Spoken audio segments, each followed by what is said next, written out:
Tough Talk Thursday. Today's topic: purging through your post-food shortage pandemic shopping pantry. That's a mouthful. P. Yes. Last year, so many things happened, including a shortage of products that put everybody into a panic.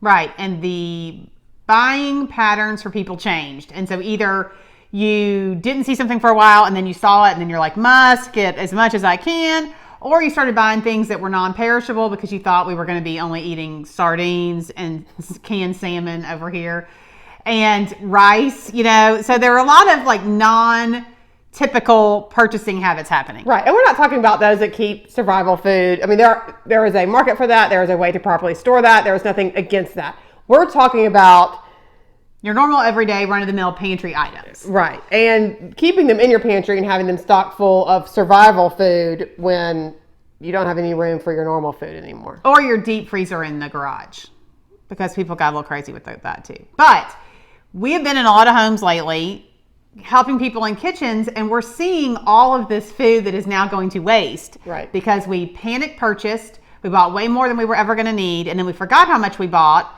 because it wasn't very well organized and visible. And then we kept buying more, and now the things we thought we were going to eat are out of date and we don't want them, and they're going in the garbage. No! How do we prevent this?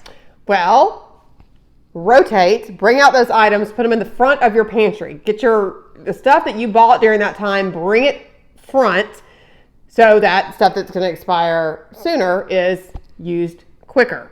Also, if you know, okay, the panic is over, I don't even like canned salmon, I'm not going to eat it, but we have a ton of canned salmon, and my husband eats it every day, but he bought a lot, and he will eat it. He did buy some brands on a whim when he couldn't get his favorite brands that he didn't really care for, so those had to be escorted out of the house. Right, I donated those to the food pantry. No tears shed over that, although he wondered why, but I was like, you're never going to eat them, and the other is available now, and so we're donating them.